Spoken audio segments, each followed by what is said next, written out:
y es que cuando lanzas un negocio, y me da lo mismo esa marca personal, que tal, al final para mí es un negocio, tienes que tener, no debes pensar que eso te vaya a dar dinero al menos en un año. Yo parto de esa base. ¿Qué quiero decir con esto? Que tener recursos financieros para vivir de otra cosa. En su momento, en mi caso, yo trabajaba en una empresa y con ese dinero parte vivía, parte lo reinvertía en el negocio. ¿Por qué? Porque cuando tú intentas buscar el dinero rápido en un negocio, normalmente tu mente hace tomar decisiones erróneas que van enfocadas a generar dinero rápido en lugar de a generar una buena marca y a generar un buen negocio basado en una satisfacción de clientes, etcétera, etcétera. Y creo que esto es un error muy común, que intentamos lanzar un negocio y vivir de él rápidamente. Y esto para mí es el primer gran error. Yo en mi caso te digo, el primer negocio que monté con 24 años, tardé 12 meses en hacerlo rentable. Bueno, miento, no 12 meses, y te digo que antes había menos competencia, no 12 meses en vivir de él. Yo pedí un préstamo al banco de 15.000 euros porque no tenía dinero y invertí ese dinero y en 12 meses recuperé los 15.000.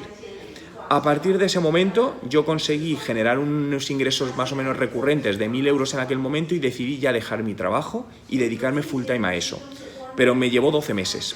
Todo eso, trabajando en otro sitio y en esto a la vez. Monté una web de coches para mujeres llamada ellasconducen.com, un portal web, que es una idea que viene a Australia, y eran contenidos, entonces vendía publicidad a marcas básicamente.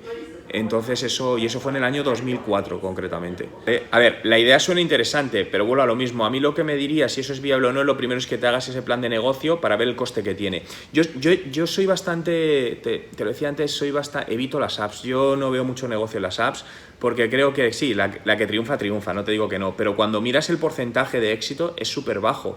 Y te lo digo como he lanzado varias apps, he asesorado a varias apps y en todas siempre he visto el mismo problema, es decir, unos costes de desarrollo y mantenimiento enormes y luego para adquirir clientes al final tienes que invertir mucho dinero en publicidad para conseguir meter gente que se baje las apps.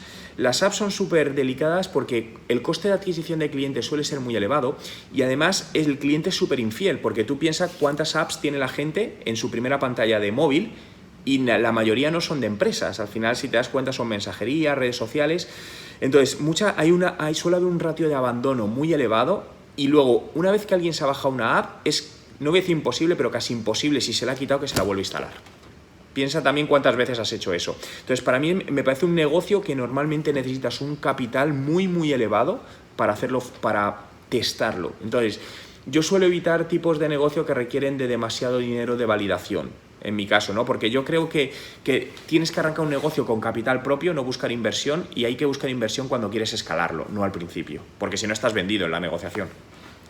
De todas maneras, tampoco te presiones con eso, ¿no? Te lo digo porque ahí me siento un poco identificado contigo, porque yo emprendí con 24 años, pero yo iba desde los 18 queriendo emprender. Y no emprendía porque no tenía una idea. Y estaba todo el día intentando pensar, a ver qué se me ocurre tal, y me di cuenta que mi primera idea surgió de la manera, no pensando en una idea, sino de repente, pues yo que sé, navegando por internet, vi una cosa y dije, ostras. Entonces, al final, creo que las ideas vienen sobre todo de observar, no de pensar en una idea, sino que tú estás navegando, haciendo cursos, tal, y de repente ves cosas, y sobre todo si viajas, ves cosas que dices, ostras, ¿y esto? Y de ahí tal, de ahí vienen muchas ideas para mí. Es genial, pero eso lo tienes que asentar a un negocio, es decir, al final, yo siempre digo que todo el rollo emprendedor que se habla alrededor hay más mentira que verdad. ¿Por qué? Porque se venden muchas cosas que no son ciertas de tal y cual. Entonces, realmente, cuando tú te paras a pensar, las empresas tecnológicas más potentes a día de hoy no han hecho nada nuevo. Lo que hicieron es copiar a otros y mejorarlo. Google, Facebook, WhatsApp, es decir, cogieron otros y lo mejoraron. No hicieron nada nuevo, no es nada novedoso y se han hecho monstruos. Entonces, realmente, cuando intentas ser demasiado disruptivo, no, ostras, esta idea no la hay en el mercado, no hay competencia, para mí eso empieza siendo un mal negocio. Y te digo por qué, porque cuando no hay competencia es que no hay demanda. Y crear demanda requiere de tiempo y mucho dinero. Por lo que yo suelo ver muchos huecos de negocio en cosas más tradicionales que ya existen y dice, vale, ¿cómo puedo mejorar esto digitalizándolo? Y te encuentras con competidores que viven en el mundo del pasado y no tienen idea digital. En cambio, toda la gente que somos más tecnológicos, como que siempre intentamos ideas novedosas, nuevas y tal, y olvidamos lo tradicional, que ahí es donde hay negocio realmente a día de hoy. Yo creo que yo creo que todo el tema de coches está habiendo una gran disrupción, sobre todo por todo lo que está pasando en las ciudades del car sharing, todo el tema de coches compartidos. Yo creo que la venta de coches va a ir cayendo, es decir, tiene que ir cayendo y ellos lo saben además. Todo el tema de coches con diésel va a meter un bajón muy grande con todos los eléctricos. Además entra una normativa, creo que en 2 años en España sobre esto y de hecho están ya bajando de precio estos coches, ¿no? Mira, me habían comentado algo. Es un sector que está muy poco digitalizado, es decir, a nivel de consultoría, por ejemplo, ahí te digo que hay opciones, otra cosa es que se dejen, pero te hablo desde grandes marcas con las cuales he hecho cosas que ellos mismos reconocen que están perdiendo clientes por su mala digitalización, pero tú te vas a los concesionarios y los concesionarios son un auténtico desastre a nivel digital, no hay más que ver las webs, cómo lo tratan, etcétera, etcétera. Y por ahí hay opciones, hay opciones de negocio, ¿no? Entonces, muchas veces por esos lados, ver cómo poder ayudarles a mejorar la captación de leads. Normalmente, por mi experiencia, yo no he llegado nunca a acuerdos con concesionarios porque no creen en ello. Es decir, al final lo que se encuentran es que tienen comerciales ahí que captan los leads y los tratan fatal porque además tardan en contestarlos y muchas veces no venden no por la acción de marketing, sino porque tienen unos comerciales ahí sentados que no tienen comerciales adecuados o formados adecuadamente, ¿no? Entonces, a lo mejor ese es un sitio donde podrías empezar de alguna manera, incluso trabajando gratis. Es decir, yo siempre digo, esto es algo que, encima en tu caso, que entre comillas creo que te lo puedes permitir en cierta manera, por lo que me dices, no es lo mismo que alguien que dice, joder, es que necesito ingresar para pagarme un alquiler, etcétera, pero trabajar gratis te va a dar acceso a cosas que te pueden dar dinero posteriormente, y eso yo lo he hecho mucho y a mí me ha funcionado, lo hice en el pasado, ¿vale? Y te digo, por ejemplo, el último caso, yo estoy lanzando un nuevo proyecto y hace 3 meses una persona, un diseñador gráfico, me contactó por Twitter y me dice, oye Juan, quiero trabajar gratis para ti, para el diseño de Juan en tus tal y cual y cual. Y le dije, no, yo tengo personas, pero voy a lanzar un proyecto, ¿te encargas de hacer la imagen digital y tal? El tío lo empezó a hacer, es buenísimo, yo ahora le he contratado ya para la empresa que voy a lanzar. Es decir, que algo que empezó gratis, al final le genera ingresos, ¿no? Porque cuando haces algo... A ver, la barrera es el precio, sobre todo con gente que no quiere pagar, pero si tú les demuestras que lo que estás haciendo les genera un retorno, ahí luego te van a pagar.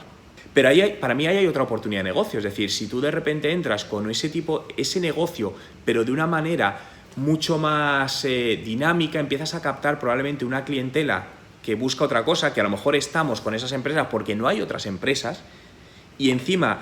Algo clave para mí es lo que digo, el precio. Si tienes capacidad para entrar por debajo de precio, para captar un mercado y luego subir. Fíjate que eso son estrategias que utilizan empresas grandes. Uber y Cabify lo han hecho. Es decir, entraron con precios más baratos y cuando tienen un mercado más o menos cogido empiezan a subir precios.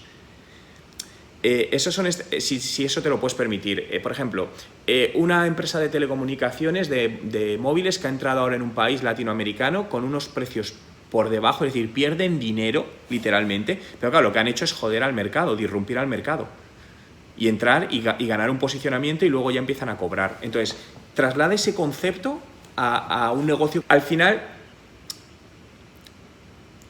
No, pero mira, por ejemplo, el tema de los abogados. Los abogados te cobran, tú quieres hacer una consulta en un abogado y no te va a cobrar menos de 70, 80 euros por una consulta. Hace 2 años lanzaron una plataforma en España que te permite hacer consultas a abogados de todo el mundo por 5 euros.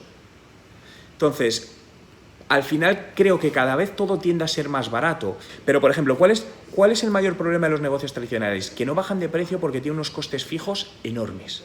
Y no pueden bajar y no pueden competir porque tienen oficinas con gente ahí anclada, con unos sueldos... Es decir, eso tiene un coste fijo enorme.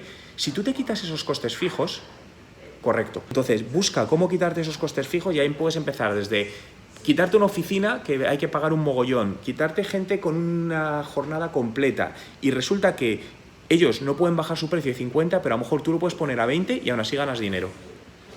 Sacaría una segunda marca. Es decir, fíjate, cuando hablamos de disrupción, es decir, te cuento aquí un poco cómo enfoco yo el tema de disrupción empresarial. Las empresas tradicionales están en un momento que pueden estar planas, pero va a llegar un momento que van a ir cayendo. Esto no hay ninguna duda. Es decir, la asesoría de tu tío, como otras asesorías, no sé si en 5, 10 o 20 años irá para abajo. Esto es una realidad porque saldrán nuevos competidores. ¿Cómo evitas eso? Te disrumpes, pero con una marca nueva, nunca desde dentro. ¿Qué quiere decir? Que si tú montas un modelo de negocio nuevo dentro de la empresa nunca va a funcionar porque los procedimientos y la gente tiene otra mentalidad y se lo van a cargar. Ahora, saca una marca paralela que utilice recursos que tienen para poder aprovecharlos y que sea más barata, pero lánzala como independiente a un target diferente y todo diferente. Una segunda marca. y disrumpe desde esa marca para que esa vaya creciendo y compense las pérdidas de la otra en el futuro. Esto más que nada es una estrategia disruptiva, es decir, esto lo puedes aplicar a cualquier negocio. Al final ni es marketing ni tal, son estrategias disruptivas, es decir, como en procesos de transformación digital es un poco... Cuando asesoro a empresas es lo que les digo, pero la realidad es que cuando tú analizas un montón de negocios del pasado, es esto, lo que le pasó a Blockbuster fue que Netflix le disrumpió, pero si Blockbuster hubiese sido inteligente y hubiese hecho eso en paralelo, se hubiese cargado a Netflix, porque tenía mucho más poder y tenía la audiencia ya metida en un sitio. Sobre todo modelos de negocio, yo intento modelos de negocio que la validación sea económica, que no sea muy cara. Es decir, por ejemplo, si necesitas hacer una web, no te líes desarrollando con unos desarrolladores, gastarte 4.000 euros en una web. Hazte una web con alguna herramienta de landing page que te vale 30 euros al mes, que puedes hacer un buen diseño, que sí, que me dices, es que el posicionamiento SEO no es bueno, pero es que el SEO no te da negocio a corto, te lo da a largo. Entonces, valida el negocio lo más barato posible y cuando lo tengas validado, invierte bien para escalarlo rápido. Es decir, yo te lo digo desde a ver, porque aunque yo me dedico a marketing, no soy marketer, pero yo soy empresario o emprendedor o lo que sea, entonces yo tengo una visión puramente de negocio. A mí que alguien me diga desde el mes 1, no es que hay que hacer SEO, digo, no hay que hacer SEO, tío. Es decir, otra cosa es que una agencia de marketing, un consultor te quiera vender SEO, porque él es su negocio. Pero es que el SEM te lleva al SEO, porque además el SEM lo que te permite es rápidamente validar qué palabras te son más interesantes y te genera más negocio. A partir de ahí, cuando las detectas, es decir, yo con esto nuevo que voy a hacer, voy a tener 3 meses de prueba con SEM para detectar las palabras clave que mejor rentabilidad dan. Si en esos 3 meses valido el negocio y eso funciona, voy a meter ya un SEO para que empiece a posicionarse por esas palabras, pero validadas. Es decir, el SEO es largo plazo. Entonces, una cosa es lo que se venden desde agencia de marketing o consultores porque venden su negocio. Yo para esto siempre he sido muy sincero porque para mí, ante todo está la reputación. Es decir, yo no quiero clientes, yo quiero empresas a las que quiero ayudar. Entonces, siempre rechazo empresas, rechazo la mayor parte de empresas porque no están alineadas con mi pensamiento. Entonces, yo lo que quiero es que ellos tengan resultados. Si yo a ese tío le hago ganar dinero, ese tío me va a seguir contratando y me va a recomendar mañana. Entonces pienso en el largo plazo. Pero yo creo que sobre todo busca eso, no busques negocios donde, aunque tengas capacidad financiera, donde de repente te salga mal y te gastes 30.000 euros, sino que te permitan rápidamente validar con poco dinero y si no funciona otra cosa, y si no funciona otra cosa, y si no es decir, en validar un negocio yo creo que entre 3 y 6 meses está validado, si no menos. Es decir, movimientos rápidos, sobre todo para mí es movimientos rápidos que los pequeños es la capacidad que tenemos. Un grande no puede, pero nosotros tenemos pues rápidamente montar y desmontar algo súper rápido. Sí, y sobre todo la parte financiera, lo que te decía el business plan, la parte de financiera esa es súper importante. Sé que a nivel de emprendedores y es lo que menos nos gusta y tal, entre yo me incluyo, yo le tengo una manía terrible, pero es básico los números en el negocio. Es a mí para lo que me vale, porque claro, las previsiones puedo decir, coño, si vendo esto gano 3 millones de euros, sí, vale, pero eso el Excel es muy fácil hacer eso, pero sobre todo es para nivel de costes saber lo que tienes que invertir y que no tengas un problema, es decir, muchas empresas les he visto que de repente no hacen eso bien y algo que iban a necesitar 9 meses se encuentran que en el mes 3 no tienen capacidad de inversión y se les ha acabado, es que no habíamos planificado esto, ya, pues has perdido 3 meses y has perdido el dinero de ese proyecto. Entonces, sabiendo que, vale, para este proyecto, ¿qué necesito? La publicidad vale tanto tal, oye, mira, necesito 2.000 euros al mes. Si no tengo, no me meto en ello. Ya está. Vale, pero meterte a hacer una página web para algo tan puntual va a llevar unos costes innecesarios. Por lo que te diría 2 cosas. O te montas un evento en Facebook, o te creas una landing page que te sale por 4 duros en algún sistema barato, o incluso llévatelo, por ejemplo, para todo el tema de ticketing puedes utilizar la aplicación Eventbrite, no sé si la conoces. Eventbrite, mira, sí, Brite, mira, te lo dejo aquí en Skype, te voy a dejar la URL en Skype, ¿vale? Yo es la que utilizo. Esta está súper bien, bueno, pone CA, perdona, porque es de Canadá, pero es igual, eventbrite.es o .com están en España también.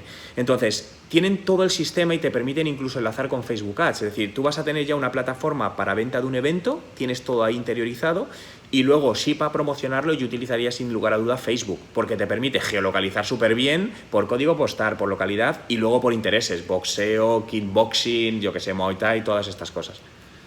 Sí, el retargeting es clave, el retargeting sí, porque al final metiendo unos códigos, aquí también sí te diría, a ver, también si no tienes experiencia en publicidad digital y tienes capacidad económica para contratar a alguien que la tenga, sería mejor. ¿Por qué? La publicidad digital no es fácil, aunque parezca fácil crear un anuncio en Facebook, porque todo el mundo dice, coño, es muy fácil, sí. Ahora, lo que no es tan fácil es hacer que eso funcione y marcar estrategias ganadoras. Y ahí es donde realmente hay gente que es profesional de la gestión de publicidad digital, que son muy buenos y al final te pueden conseguir que imagínate, la venta por entrada a lo mejor a ti te está costando a 10 euros y un profesional te digo el caso, te lo baja 2 euros. Y esto lo he visto. Entonces, si tienes capacidad de eso, mejor, porque al final es importante. Vale, bueno, apúntate cursos, hazte todos los cursos que puedas también, yo que sé, en plataformas como Tutelus, no sé si la conoces. Si puedes hacerte todos los cursos que puedas, hacértelos en inglés, mejor que en español. Te digo simplemente por una razón, porque en Estados Unidos van mucho más avanzados que nosotros, en mercado hispano, esto es una realidad. Yo prácticamente el 100% que leo y que consumo cursos de Udemy y todo, son en inglés, porque normalmente van por delante. A mí, para tema de música, una de las grandes plataformas es YouTube, porque al final es consumo de música y ahí funciona muy bien. A mí hay un chico, por ejemplo, que me parece que lo está haciendo bien en redes sociales, es de música rap, se llama Dante. Dante, sí, es de música rap, hip hop, este rollo, y entonces es un chaval, a mí es que además me gusta mucho su música, ¿no? Es un tipo que me mola, y creo que el tío está creciendo gracias a las redes sociales y le está en ese, sobre todo YouTube. Entonces, para pequeños creo que es lo mejor, intentar mover y al final que a la gente le cale la música, porque eso es otro tema. Es decir, tú puedes hacer un muy buen plan de marketing, pero si la música no llega a la gente, no le acaba de hacer clic, está bastante limitado. YouTube te ayuda a tener visualizaciones a una determinada audiencia, pero no te va a permitir, por ejemplo, segmentar a dueños de salas de concierto, que eso a lo mejor Facebook sí te lo puede permitir. Facebook sí te lo puede permitir. Pero yo basaría, por un lado, a lo mejor una estrategia de publicidad intentando a través de Facebook en impactar con un vídeo a dueños de salas de concierto, a ver qué tal tracción tiene. Pero yo creo que todo el tema musical es algo que es sobre todo emocional. Entonces, muchas veces, si algo gusta, es muy viral normalmente. Es decir, o muy viral o que se comparte o tiene bastante buena atracción. Entonces yo también iría poniendo esas canciones en el mercado para ver si gustan, porque el sector de la música es que es súper complejo y no es... Pero ahí, por ejemplo, sí puedes segmentar por gustos musicales, eso sí te va a permitir, por ejemplo, también Facebook segmentar por gustos musicales y empezar a lo mejor a jugar con cosas de retargeting ahí para ver un poco qué tracción tiene, porque al final necesitas audiencia para eso, ¿no? Eso no es corto plazo, eso te va a llevar tiempo, eso es tiempo, es decir, creo que el tema de música es uno de los sectores más complejos y que lleva tiempo, no lo validas en 2-3 meses. Lo importante es empezar y que vayas haciendo cosas, sobre todo, para mí la base del éxito es falla rápido y falla barato. Es porque fallar vas a fallar y yo por mi experiencia me fallan más proyectos que me funcionan, esto es una realidad. Entonces, cuanto más rápido falle con menos dinero, pues más podré seguir avanzando por el camino para encontrar aquello que funciona.